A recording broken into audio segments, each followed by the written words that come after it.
শরণাগত মাগো, শরণাগত শরণাগত। নমস্কার। পবিত্র সন্ধ্যাকালীন প্রার্থনায় মায়ের গৃহমন্দিরে গুরুদেব ঠাকুর মা স্বামীজির রাতুল চরণে আমার অনন্ত অবমি লুণ্ঠিত প্রণাম নিবেদন করিয়া মায়ের গৃহমন্দিরে আপনাদের সবাইকে স্বাগত জানাই। বড়দেরকে জানাই আমার ভক্তিপূর্ণ প্রণাম, প্রাণের ভালোবাসা। ছোটদেরকে জানাই প্রাণের ভালোবাসা, আন্তরিক শুভেচ্ছা। গুরু বন্দনা দিয়ে শুরু করছি। দুর্গা সুক্তম। ওম শ্রী গুরুভ্যো নমঃ হরি ওম। সহনা ভবতু সহনৌ ভুনাক্তু সহ বীর্যং কর্বাবহৈ তেজস্বিনাবধীতমস্তু মা বিদ্বিষাবহৈ। ওম শান্তি শান্তি শান্তি। ওম জাতমেদসে শুনবাম সোমমরাতীয়ত নিদহাতি বেদঃ সন পর্ষদতি দুর্গানি বিশ্যানবেব সিন্ধুম দুরিতাত্তগ্নিঃ তামগ্নিবর্ণাং তপসা জ্বলন্তীম বৈরচনীম কর্মফলেষু জুষ্টম দুর্গম দেবীগম শরণমহং প্রপদ্যে সুতরসিতরসৈ নমঃ। অগ্নে ত্বং পারয়ানব্বো অস্মাन् হস্যস্তিভিরতি দুর্গানি বিশ্বা পুশ্চ পৃথিবী বহুলা ন উর্বি ভবা ত্বকায় তনায়ায় সংয়োঃ বিশ্বানি না দুর্গাঃ জাত বেদ সিন্ধুন্ন না বা দুরিতাতিপর্ষি অগ্নে অত্রিবন্মনসা গৃণান ও अस्माकं बुद्धविता तनूनाम् পৃতনাজিতগম সহ মানম অগ্রম অগ্নিগম হুবেম পরমাপ্সুধ্বস্তাৎ স্বনা পর্ষদতি দুর্গানি বিশ্বাক্ষামদ্দেব অতি দুরিতাত্তগ্নিঃ প্রত্নসি কমিট্ট অধ্বরেষু সনাচ্চ হোতা নভ্যশ্চ সৎসি স্বাঞ্চা আগ্নে তনুবং পিপ্রয়াস বাস্মভ্যাং চ সৌভগমায়জস্ব গভীর্জুষ্টম যোজো নিষিক্তম তবে ইন্দ্র বিষ্ণুর অনুসঞ্চরেম নাকস্য পৃষ্ঠম অভিসংবশো ন বৈষ্ণবিং লোক ইহ মাদয়ন্তম। ওম কাত্যায়নায় বিদ্মহে কন্যাকুমারী ধীমহি তন্নো দুর্গী প্রচোদয়াৎ। ওম সহনা ভবতু সহনৌ ভুনাক্তু সহ বীর্যং কর্বাবহৈ তেজস্বিনাবধীতমস্তু মা বিদ্বিষাবহৈ। ওম শান্তি শান্তি শান্তি। জয় গুরুদেব। গুরু পরম্পরায় সকল পূজ্যপদ সদ্গুরুর শ্রীপাদ পদ্মে সন্ধ্যাকালীন প্রার্থনায় আমার অনন্ত অবমি লুণ্ঠিত প্রণাম, অন্তরের অন্তঃস্থলের ভালোবাসা শ্রদ্ধাঞ্জলি ভক্তি পুষ্পাঞ্জলি অর্পণ করিয়া আজকে আমি নিত্য পাঠে প্রবেশ করছি।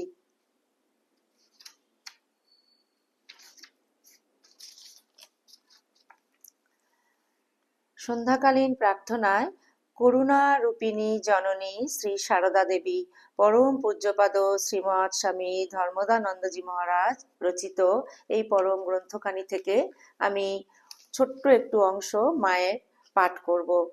বন্ধুরা, প্লিজ তোমরা সবাই শেষ পর্যন্ত মায়ের গৃহ মন্দিরের সঙ্গে থেকো। ওম নমো যথাগ্নের দাহিকা শক্তি রামকৃষ্ণে স্থিতা হিয়া সর্ববিদ্যা স্বরূপাং তাং শারদাং প্রণমাম্যহম। আমায় ডাকিস, বললেন মা জনৈক ভক্ত সন্তানকে। আদ্যা শক্তি মহামায়া নির্দেশ দিচ্ছেন শরণাগত সন্তানের মঙ্গল কামনায়। আমায় ডাকিস, স্মরণ রাখিস, বিপদে আপদে সহায় সম্পদে আমাকে ভুলিস না। আমি মা, জন্ম জন্মান্তরের মা, ইহকাল পরকাল পারের কান্ডারি। তাই আমায় ডাকিস, সর্বদা স্মরণে রাখিস। কখনো বলেছেন আর কেউ না থাকুক, বিপদে জানবে আমার একজন মা আছেন।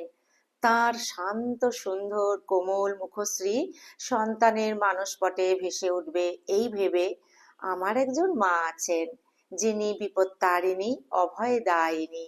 পাহাড়ে পর্বতে জলে স্থলে অন্তরিক্ষে শয়নে স্বপনে নিশি জাগরণে সন্তান জানবে আমার একজন মা আছেন, যিনি সর্বাবস্থায় শরণাগতকে অতন্দ্র প্রহরীর ন্যায় রক্ষা করে চলেছেন। আবার কখনো বা বলেছেন, চরম সান্ত্বনা পরম ভরসা দিয়ে আমি রয়েছি, আমি মা থাকতে ভয় কি। মমতাময়ী মা শারদা দিনমজুর শম্ভুকে পুত্রসম সমাদর করতেন। 24 বছর বয়সে শম্ভু ঝগড়া বিবাদ করে ঘর ছেড়ে শ্রীমার বাড়িতে দিনমজুরের কাজে নিযুক্ত হয়। বহুদিন যাবৎ সে উক্ত কাজে নিযুক্ত ছিল।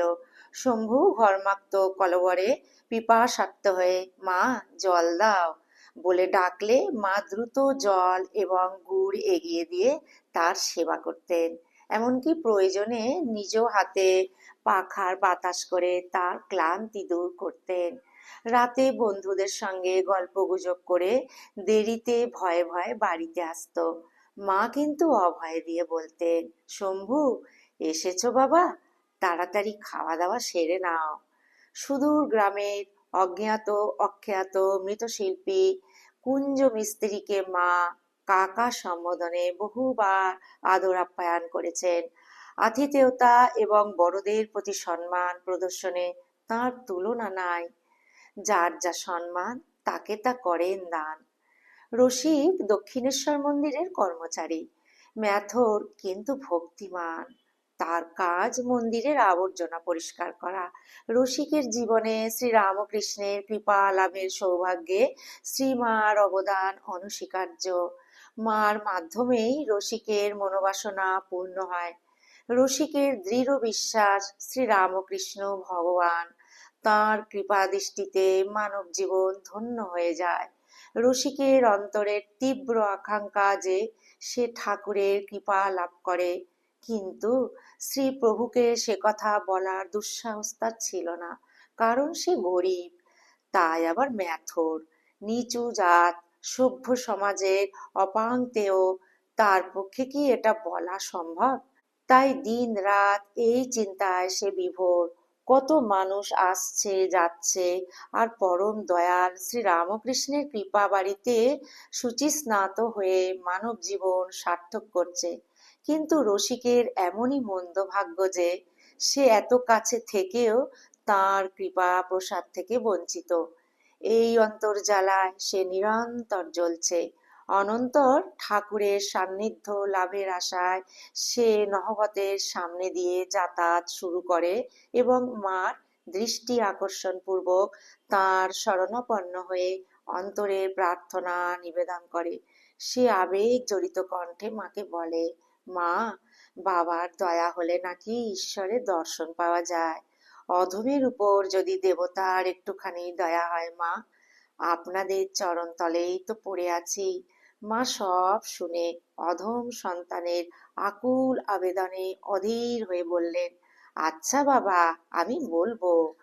সময় সুযোগ বুঝে মা রসিক সম্পর্কে ঠাকুরকে বলেন এবং ঠাকুর সব জেনে একটি মাত্র শব্দ উচ্চারণ করেন, হাঁ। পরদিন রসিকের ভাগ্যোদয় হয়। রসিক পঞ্চবটির দিক থেকে আসছে, আর ঠাকুর সেই দিকেই যাচ্ছেন। পথিমধ্যে ভক্ত ভগবানের মিলন। রসিক ঠাকুরকে আসতে দেখে লজ্জায় ও সংকোচে একটু দূরে সরে দাঁড়ায়। ঠাকুর তাকে সাদরে আয় আয় বলে ভাবাবেশে জড়িয়ে ধরেন এবং তুই নাকি ঈশ্বরকে দেখতে চাস বলা মাত্র সমাধিস্থ। মহাভাগ্যবান এই রসিক। পতিত পাবন অধমতারণ শ্রীরামকৃষ্ণের করুণা গঙ্গার পুত পবিত্র স্পর্শে ভব সিন্ধু উতরে গেল। ওম শান্তি শান্তি শান্তি। হরি ওম তৎসৎ। শ্রীরামকৃষ্ণার্পণমস্তু। জয় শ্রী গুরু মহারাজ কি জয়। জয় মহামাই কি জয়। জয় স্বামীজি মহারাজ জি কি জয়। জয় গঙ্গা মাই কি জয়। জয় শ্রী শ্রী রঘুবীর শীতলা মাই কি জয়। শ্রী শ্রী ঠাকুরের রাতুল চরণে আমার অনন্ত অবমিলুণ্ঠিত প্রণাম, অন্তরের অন্তঃস্থলের ভালোবাসা, শ্রদ্ধাঞ্জলি, ভক্তি পুষ্পাঞ্জলি অর্পণ করিয়া আপনাদের সকলের সর্বাঙ্গীন মঙ্গল প্রার্থনা করিয়া এই ব্যাকুল প্রার্থনা ঠাকুরের শ্রীপাদ পদ্মে নিবেদন করিলাম। ঠাকুরের অসীম কৃপায় সবাই আপনারা খুব ভালো থাকবেন, সুস্থ থাকবেন, আনন্দে থাকবেন। ভিডিওটি আজকে আমি এখানেই পরিসমাপ্তি করছি। অন্য আরেকটি পর্বে একটি নতুন ভিডিও নিয়ে আপনাদের সামনে খুব শীঘ্রই আসছি। যদি আপনাদের করুণা রূপিণী জননী শ্রী সারদা দেবী থেকে এই ছোট্ট অনুধ্যানটি আপনাদের ভালো লেগে থাকে, প্লিজ বন্ধুরা মায়ের গৃহ মন্দির চ্যানেলটিকে সাবস্ক্রাইব করে একটি লাইক দিয়ে মায়ের গৃহ মন্দিরের পাশে থেকো। আর যারা আমার নতুন বন্ধুরা, তারা প্লিজ মায়ের গৃহ মন্দির চ্যানেলটিকে সাবস্ক্রাইব করে একটি ছোট্ট লাইক কমেন্টের মাধ্যমে সদা তোমরা মায়ের গৃহ মন্দিরের পাশে থেকো। জয়তু জয়তু জয়তু শ্রী শ্রী রামকৃষ্ণ শরণাম শরণ্যে। শরণাগত শরণাগত শরণাগত প্রভু, সদা তোমার সকল সন্তানদের তুমি রক্ষা করিও ঠাকুর।